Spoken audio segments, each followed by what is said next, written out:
Hi, I'm Bonnie Barker with BonnieBeadCrochet.com, and today I'm going to show you how to make the tulip stitch headband.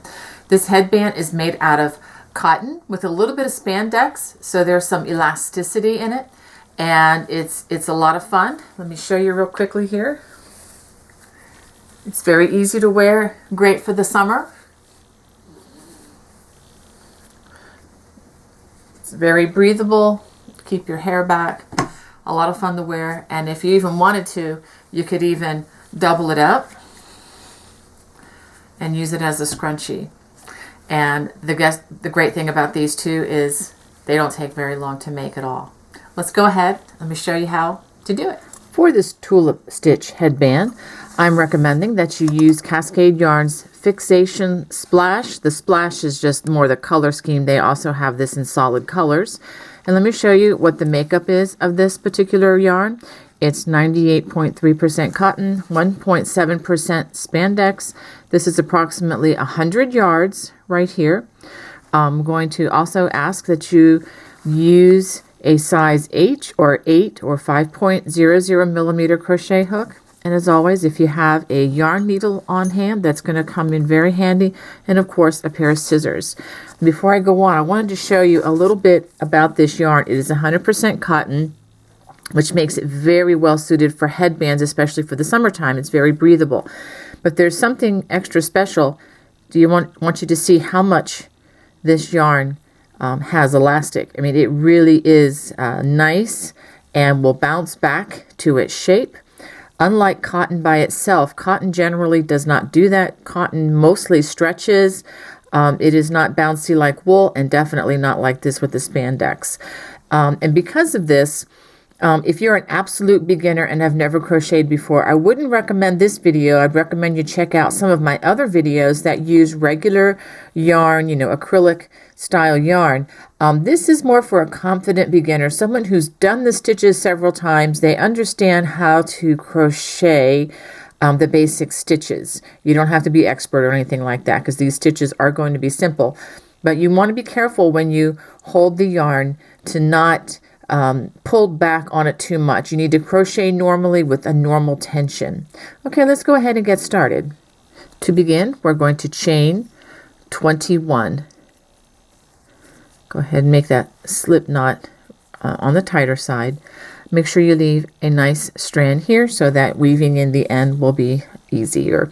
Okay, now when you do crochet, as I said before, you don't want to crochet real tight, and you don't want to pull the yarn real tight, because then you'll eliminate a lot of the elasticity that you want to be built into your project. So just crochet as normally as possible. Okay, so go ahead and make those 21 chains. Okay, now we're ready to begin row 1. And I honestly believe this is going to be the most difficult row. It's not going to be difficult, but it's going to be the most challenging, because you need to lay this foundation row nice and clearly so that the other rows will be easy to follow on. Okay, so the first thing we're going to do is work 3 double crochets in the 5th chain from the hook. So 1, 2, 3, 4, 5. We're going to work 3 double crochets right into that same space.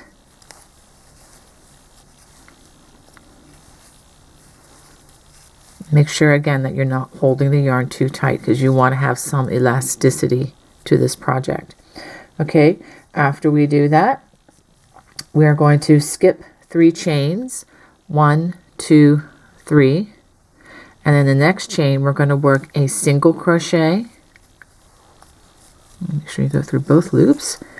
A chain 3, 1, 2, 3, and then we're going to work 3 double crochets all in that same chain.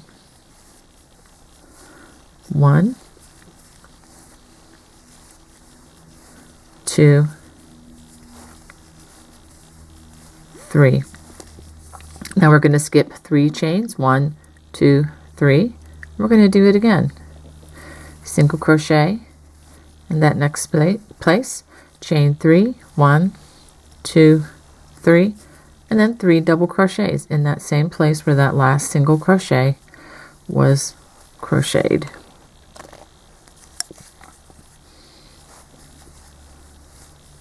That's 2, And this is basically the repeat across the row, but I'm going to go ahead and take you all the way across, then skip the next 3 stitches. We're just repeating 1, 2, 3, and again, single crochet, chain 3, 1, 2, 3, and then 3 double crochets in that same chain.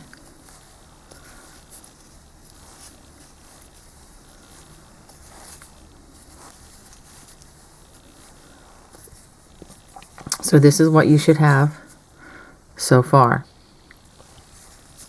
Now we're going to skip the next 3 chains, 1, 2, 3, and we're just going to work a single crochet in that last chain. And that ends row 1, and that's what we should have. Now we're going to turn, and let's see, make sure I get the right strand here. We're going to chain 4. This is the beginning of row 2. Chain 4. 1, 2, 3, 4. And we're going to work 3 double crochets in the chain 1 that we just made. Okay, so we just did the chain 1 here. And I'm going to try to work it under both of those loops. If you can see that, you don't have to do under both, but I think it's going to make it a little stronger if we do. So I'm going to work it under all of those, working 3 double crochets.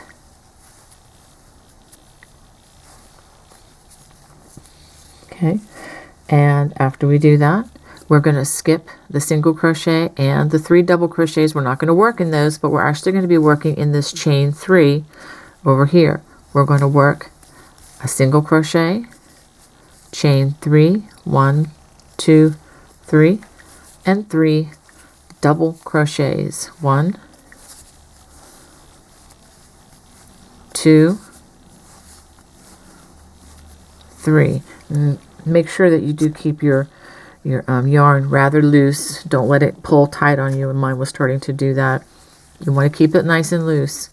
Now we're going to skip the next single crochet and the 3 double crochets, and we only work in the next chain 3 space. Single crochet, chain 3, and 3 double crochets. 1, 2, 3, and then we skip the next single crochet and 3 double crochets, and then go to the next chain 3 space, work a single crochet, chain 3, and then 3 double crochets. 1, 2, 3, and then we skip the single crochet and the 3 double crochets, and at the very last chain 3 we just single crochet in that space. And then so this ends 2 rows. Let me show you just how nice and elastic that is. Okay, now we're going to do row 3, actually row 3, until we get this piece to be our desired length. If I'm going to make mine about 20 to 21 inches. I'm not exactly sure yet until I get to the end, but I will have all of that listed out there for you. And the reason being is I want this to fit my head. And so I'm actually going to, you know, as I crochet along, as it gets bigger and bigger, again, to about 21 inches, I'm going to stretch it out and just see how it fits around my head and then add rows accordingly. Now, if you're making this for a child, what you can do is make it to a standard of around 18 inches, or even, you know, however long you want to make it. It's really up to you. But we're going to do it by repeating row number 2. And I'll repeat this for you again. Chain 4,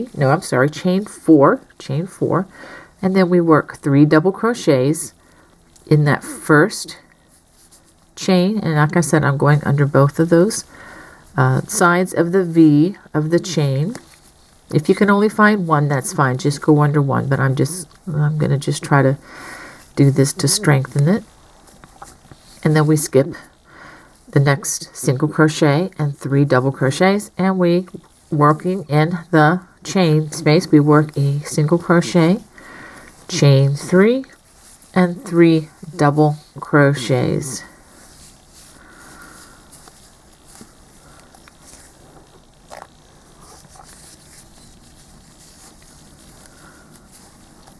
I really like the way these colors are coming out. It reminds me of dyeing Easter eggs.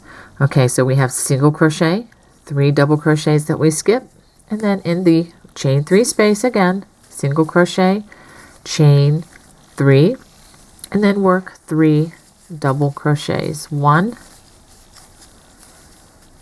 2, 3. And then we skip the single crochet, 3 double crochets, and working in this chain 3 space again, single crochet, chain 3, and then 3 double crochets. 1, 2, and 3. And then we skip the single crochet and the 3 double crochets. It brings us to our last chain 3, and when we get to the last chain 3, just do a single crochet. Okay, so across you should have 4 of these clusters on each row. If you find that it's getting larger and you're counting 5 or even 6, then you've added some that you don't need to, and that's going to affect the way this looks. So go ahead for the next however many rows it takes for you to get to 21 inches long. Go ahead and work row 2. Okay, I'm finished with the headband. It is approximately 20 inches long. I'm going to go ahead and fold it in half, and so that would measure 10 inches when folded. Now notice when I measure this, I am not pulling it tight, okay? Now if you have a smaller head, or if you want to make it a child size, make sure that it is a little bit smaller, because you want this to at least stretch a little bit so that it stays on your head. Okay, so let's go ahead and connect this together. So what I want you to do is turn this end. We're getting ready to work the final row, and this is the row that's going to connect. And we're going to take and fold this just like so, and we're going to hold the ends together,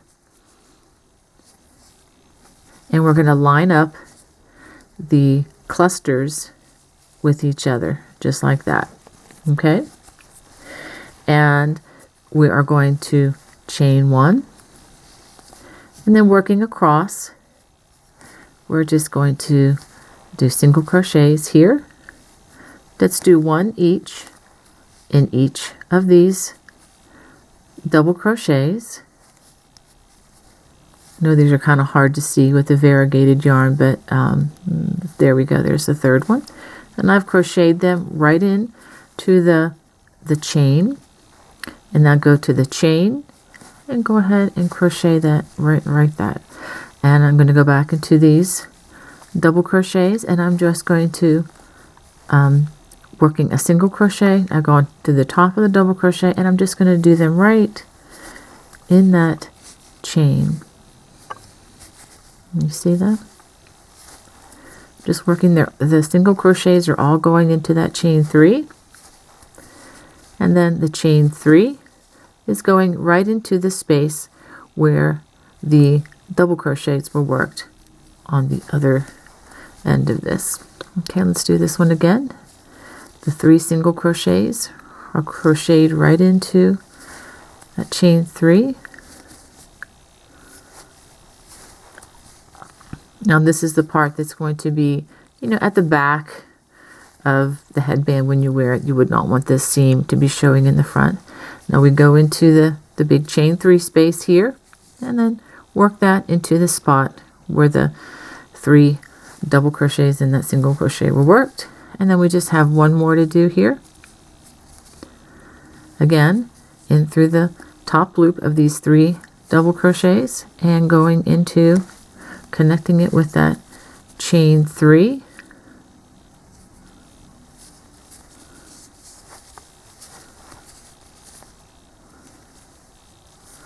Like this. And now the chain 3 and the little space right here. I'm going to go ahead and do a single crochet there. Now we're going to fasten off. Go ahead and do a chain and pull it tight. And I'm actually going to do that 2 times just to make sure it doesn't come undone because of the nature of the project. Now I'm going to cut a nice long strand Make sure it's at least 5 inches, 6 inches or so, so that you have enough to thread into your yarn needle. Okay, so let's go ahead and thread that needle. And we're going to run this, just go ahead and run it under the stitches we just completed, these single crochets. It's really hard to see with this different color, but that's actually a good thing because that just means this strand is going to be hidden really well. So go ahead and hide that loose strand. And just run it under there like that. Give it a nice tug, pull, and I'm going to go ahead and give that yarn a clip. Make sure I don't clip the actual stitches, but only the thread. And now I have one more thread, so I'm going to go ahead and hide this one as well. And again, hiding it on the seam on the back side. By the way, this headband is reversible, so it doesn't matter, you know, which side that you run the seam under, because it's reversible. Both sides look the same. So I'm going to go ahead and run this under the seam.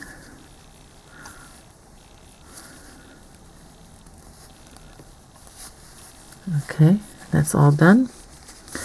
Pull it through, give it a tug so that the yarn is evenly behind the stitches, and give it a clip. And we are all done. We are all done with our headband. And there are many different colors that this yarn comes in, by the way. This is one of the more pastel, but you can see there's a lot of stretch with this headband. And if you wanted to, you can even double it, and you can even use it as like a scrunchie. And you know, if you have a ponytail, this would easily wrap around that and look pretty fun. Okay, well, I hope you like this project. If you could just give that little subscribe button a hit if you haven't already, and if you did like the project, hit the little bell if you would for me. I want to make sure you don't miss any new offerings that are coming your way. God bless. Bye-bye.